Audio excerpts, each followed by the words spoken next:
আসসালামু আলাইকুম, কেমন আছেন সবাই? ইফতারের আয়োজনের ছোট একটা ব্লগ নিয়ে আপনাদের সামনে অনেক দিন পর হাজির হয়েছি। প্রায় 15 থেকে 20 দিন হয়ে গেছে কোনো লাইভ করছি না বা ছোটোখাটো ভিডিও দিচ্ছি হয়তো। তো আজকে ইফতারের আয়োজনগুলো কিভাবে আমি করি তারই একটা ছোট্ট ডেমো আপনাদের সাথে শেয়ার করছি। আমি এখানে ফুলকপি নিয়েছি বেসন, উপকরণগুলো মিক্স করে নিয়েছি, আর সেই সাথে নিয়েছি হচ্ছে বেগুনি বানানোর জন্য লম্বা চিকন পাতলা বেগুন আমি এই সাইজের করে কেটে নিয়েছি। আপনারা কে কীভাবে বানান আমাকে শেয়ার করবেন, কমেন্টে জানাবেন। আমি নিয়েছি মিষ্টি কুমড়ার মাঝখানের যে অংশটা সেটা, আর আমার পরিমাণ মতো প্রয়োজন মতো আমি তেল গরম করে নিচ্ছি। তো বেগুনগুলো ভালো করে বেসনের মধ্যে ডুবিয়ে আমি ভেজে নিচ্ছি। বেসনের মধ্যে কী কী উপকরণ দিয়েছি বা দেই এটা আপনারা সবাই জানেন। অনেক ভিডিও টিউটোরিয়াল আছে ইউটিউবে বেসন কিভাবে মিক্সড করবেন বা কী কী উপকরণ লাগবে। আমি আর বোরিং ভিডিও বানালাম না, আমি শর্টকাট আমার ব্লগটা শেয়ার করার চেষ্টা করছি। এখানে আমি ফুটন্ত গরম তেলের মধ্যে বেগুন বেসনের মধ্যে ডুবিয়ে ওইটা মৃদু আঁচে ভেজে নেব। আপনারা যদি খুব বাড়িয়ে ভাজেন তাহলে কিন্তু উপর দিয়ে পুড়ে যাবে আর ভেতরে সিদ্ধ হবে না, আর অ্যাকচুয়াল যে টেস্ট সেটা কিন্তু আপনারা পাবেন না। তো মৃদু আঁচে আমি বেগুনিগুলো প্রথমে ভেজে নিচ্ছি ডুবন্ত তেলের মধ্যে। তেল কম বেশি করবার কোনো দরকার নাই, যতটুকু প্রয়োজন ডুবো তেলের মধ্যে ভাজার জন্য ততটুকু তেল নিয়ে নেবেন। আর মাঝখান দিয়ে একটু ভাজা হয়ে গেলে এক সাইড উল্টে দেবেন যেন সব সাইডে একইভাবে সমানভাবে ভাজা হয়। তো আমি অনেকগুলো কাজ একসাথে করছিলাম। শরবতের জন্য উপকরণগুলো রেডি করছিলাম, এদিক দিয়ে ভাজা পোড়ার কাজগুলো করছিলাম, সালাদ কাটার জন্য কি কি উপকরণ লাগবে সেগুলো রেডি করছিলাম, এবং একই সাথে ফ্রুটস কতগুলো নিয়ে নিয়েছিলাম ভালো করে ধুয়ে কেটে নেওয়ার জন্য। আস্তে আস্তে আমি ভিডিওতে সবগুলোই আপনাদের সাথে শেয়ার করার চেষ্টা করব। বেগুনিগুলো ভালো করে ভাজার জন্য আমি উল্টে পাল্টে দিচ্ছি, এবং কোনো দিকে যেন কাঁচা না থাকে সেদিকটা খেয়াল রাখছি। আবার অতিরিক্ত ভেজে ফেললে কিন্তু পুড়ে যাবে, তখন খেতে ভালো লাগবে না। সারাদিন রোজা রেখে ভাজা পোড়া খাওয়া একদমই অ্যাভয়েড করা উচিত, আমাদের গ্যাস্ট্রিকের প্রবলেম হয় এবং স্কিনের নানান ধরনের ডিজিজ হতে পারে। কিন্তু তারপরেও দেখা যায় বাঙালি ভোজন রসিক, ভাজা পোড়া ছাড়া যেন ইফতার জমেই না। তো একদম না হলেই না এমন কিছু আইটেম আমরা রাখার চেষ্টা করি প্রতিদিনই, যার মধ্যে বেগুনি, ফুলকপির বড়া, আলুর চপ এগুলো কমন আইটেম।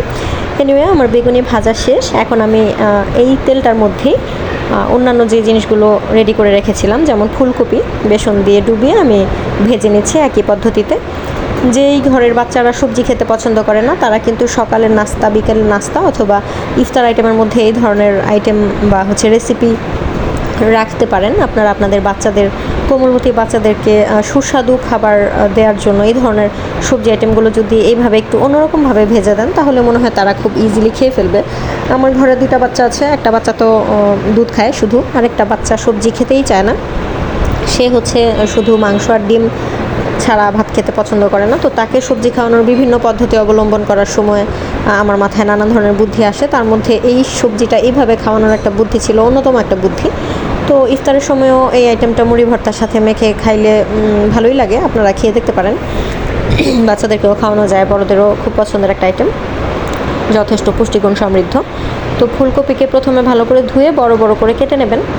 তারপরে বেসনের মধ্যে হলুদের গুঁড়া, মরিচের গুঁড়া, বেকিং পাউডার, হালকা একটু লবণ, কালো জিরা এবং কালি জিরা এবং অন্যান্য যে ম্যাজিক মশলা দেয় অনেকে চাট মশলা ব্যবহার করে। তো আমি যা আমরা ঘরের মানুষরা খাই টেস্টিং সল্ট বাদে সব কিছু একটু একটু দিয়ে বেসনটা ভালো করে গুলিয়ে বেসনের মধ্যে ফুলকপিটা ডুবিয়ে নিয়ে ডুবো তেলে ভেজে নিচ্ছি।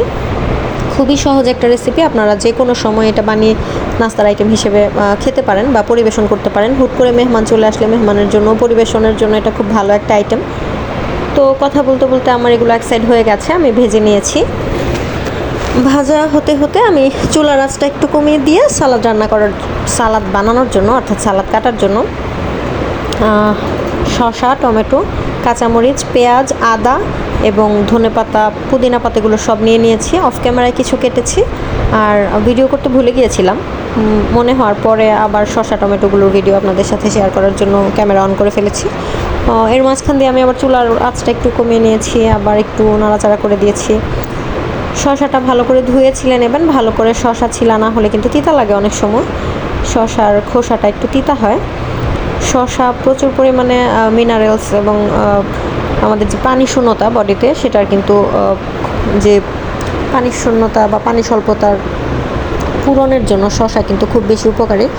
তো প্রচুর পরিমাণে শসা খেলে বডি হাইড্রেটেড থাকে, যেহেতু গরমের দিন আর হচ্ছে রোজার দিন, আমরা সারাদিন যেহেতু কোনো খাবার আহার করি না, তো আমাদের হচ্ছে পানি স্বল্পতা পূরণের জন্য শসা, তারপর হচ্ছে ফ্রুটস, তারপরে অতিরিক্ত পানি, এগুলো গ্রহণ করা অপরিহার্য ইফতারের পরে এবং সেহরির আগে, সেহরির টাইমের আগে। তো এখানে আমি শসা কুচি করে কেটে নিচ্ছি, যেহেতু মুড়ির সাথে মাখানোর জন্য আমি সালাদগুলো রেডি করছি, তাই একটু চিকন চিকন করে ছোট ছোট করে পোলে নেব বা কেটে নেব।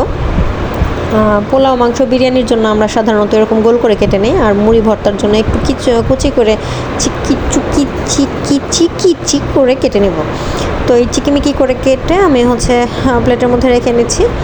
আপনারা একটা জিনিস খেয়াল রাখবেন, সালাদ কাটার উপরে কিন্তু সালাদের টেস্ট নির্ভর করে বা ভ্যারিয়েশনটা চেঞ্জ হয়। বিভিন্ন ভ্যারিয়েশনে, বিভিন্ন স্টাইলে আমরা যদি সালাদটা কেটে বা মাখিয়ে খাই, তাহলে কিন্তু এটা টেস্টের মধ্যে তারতম্য দেখা যায়। যেমন পোলাও মাংসের সময় যেভাবে কাটি বা ভাতের সাথে যেভাবে খাই, সেভাবে একরকম মজা লাগে, আবার মুড়ি ভর্তার সাথে মাখানোর সময় আরেক রকম মজা লাগে। এগুলো কিন্তু এক এক ধরনের টেস্ট আমরা পেয়ে থাকি। তো আমি এইভাবে চিকি করে কেটে নিচ্ছি। শসাটা কাটা হয়ে গেলে আমি অন্যান্য উপকরণগুলো কাটবো। ওইদিকে কিন্তু চুলায় আমার ভাজা পোড়াগুলো হচ্ছে। আমি একা যেহেতু কাজ করছি, একসাথে অনেকগুলো কাজ একসাথেই করতে হচ্ছে। আপনারা একটু গুছিয়ে কাজ করলে খুব দ্রুত সময়ের মধ্যে অনেক কাজ করতে পারবেন। তো আমি নর্মালি 1.5 থেকে 2 ঘন্টা আগে ইফতারের আইটেম বানানো শুরু করি। 4টা সাড়ে 4টার দিকে শুরু করি, বা আসরের নামাজটা পড়ে তারপরে দেখা যায় শুরু করি। ইফতারের আইটেমের 5 থেকে 10 মিনিট আগে আমার সব কিছু অলমোস্ট রেডি হয়ে যায়। তো শসা কাটছি আর কাটছি, 2টা শসা কাটছি, কিন্তু ভিডিওতে মনে হচ্ছে 1 কোটি বছর ধরে আমি শসাই কাটছি। আসলে এমন না। আর বাইরে নয়েজ কম, কিন্তু ঘরে ফ্যানের খুব জোরে শব্দ হওয়ার কারণে হয়তো ভয়েসটা ডিস্টার্ব করছে। যাই হোক, কাঁচামরিচ কেটে নিয়েছি এবং 2টা লেবু নিয়েছি। একটা লেবু দিয়ে আমি লেবুর শরবত বানাবো, আর একটা লেবু হচ্ছে মুড়ির জন্য কুচি করে কেটে নেব। তো কাগজি লেবুগুলো বা রসালো যে লেবুগুলো, সেগুলো বেশি ভালো হবে এই আইটেমগুলোর জন্য। আপনারা বোম্বাই লেবু বা নরসিংদী শিবপুরা যে লেবুগুলো আছে, সেগুলো কিন্তু নেবেন না, সেখানে খোসা থাকে মোটা, রস থাকে কম। আর মুড়ির জন্য আর শরবতের জন্য নেবেন হচ্ছে রসালো লেবুগুলো। এগুলো কাগজি লেবু হতে পারে বা পাতলা খোসার লেবু যেগুলো পাওয়া যায়, যদিও লেবু এখন খুব বেশি দাম বাজারে, তারপরেও 1-2টা লেবু ছাড়া আসলে ইফতার বা শরবতের আইটেম না করলেই না। তো এখানে আমি কুচি করে টমেটো কেটে নিয়েছি। টমেটোটা একদমই অপশনাল, যারা পছন্দ করেন না তারা দেবেন না, তবে দিলে বেশি ভালো হয়, মজা হয়। তো আমি বড় সাইজের একটা টমেটো নিয়েছি, কুচি করে কেটে নিয়েছি, এবং সেই সাথে অফ ক্যামেরায় তো আগেই বলেছি আদা, তারপর হচ্ছে যে পুদিনা পাতা, অনেক কিছু কেটে নিয়েছিলাম। এইভাবে কেটে মুড়ি ভর্তার সাথে মাখালে কিন্তু মুড়ির টেস্টটা অন্যরকম হয়ে যায়। এখানে আমি দেখাচ্ছি, দেখেন আমি কত কিছু কেটে নিয়েছি মুড়ির জন্য।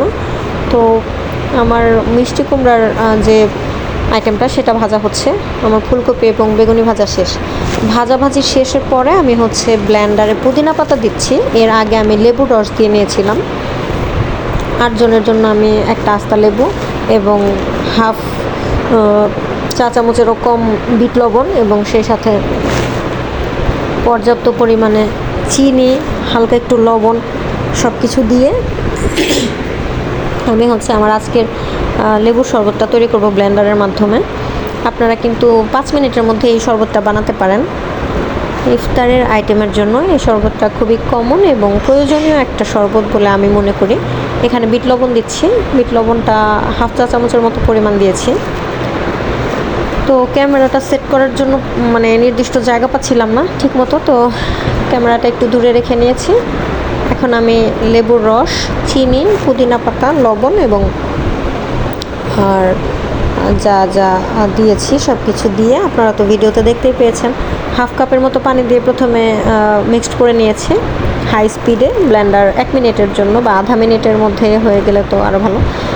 আমি এটা ব্লেন্ড করে নিয়েছি। পরবর্তীতে আমি আমার পরিমাণ মতো পানি অ্যাড করে নিব। ঠান্ডা ফ্রিজের নর্মাল পানি বা ঠান্ডা পানি ফ্রিজের, যেটা আপনারা পছন্দ করেন মিশিয়ে নেবেন। তার আগে একটু চিনি, লেবুর রস, পুদিনা পাতা, বিট লবণ এগুলো একটু মিক্সড করে নেবেন। তো এখানে আমার মিক্সড করা হয়ে গেছে। এখন আমি পরিমাণ মতো পানি অ্যাড করে নিব।